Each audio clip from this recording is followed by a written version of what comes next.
Hal ini disampaikan Ketua Panitia Pemungutan Kecamatan Tampan, Mauli Warman, saat dikonfirmasi tim liputan TVRI. Ia menerangkan belum tuntasnya proses rekapitulasi dikarenakan Kecamatan Tampan memiliki TPS terbanyak di Kota Pekanbaru, yakni 447 TPS yang tersebar di 9 kelurahan. Jumlah personil PPK dalam proses rekapitulasi berjumlah 5 orang, dibantu dengan PPS dan sejumlah personil pengamanan, baik dari kepolisian maupun Satpol PP.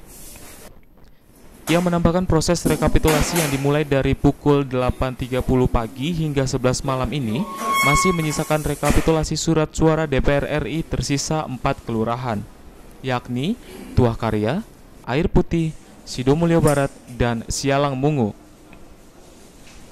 Sementara untuk DPD tersisa 1 kelurahan dan DPRD provinsi maupun tingkat kabupaten kota masih belum tuntas.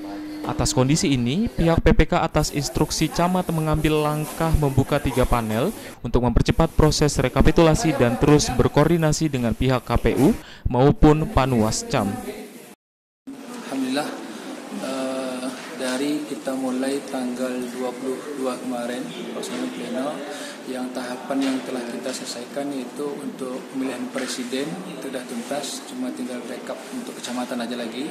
Kemudian di DPR RI yang telah kita selesaikan 5 kelurahan, pagi ini masih berlanjut Kelurahan Tuah Karya, Air Putih, dan ada 2 lagi yaitu Sialang Mungu dengan Sidomulyo Barat yang akan kita lakukan setelah Tuah Karya dan Air Putih.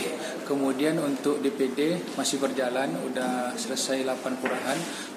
Jika proses rekapitulasi tingkat Kecamatan Tampan ini tidak selesai hingga tanggal 4 Mei 2019, maka pihak PPK mengharapkan ada solusi khusus dapat memberikan kepada PKK Kecamatan berupa perpanjangan batas rekapitulasi. Chandra Sumanan, TVRI melaporkan.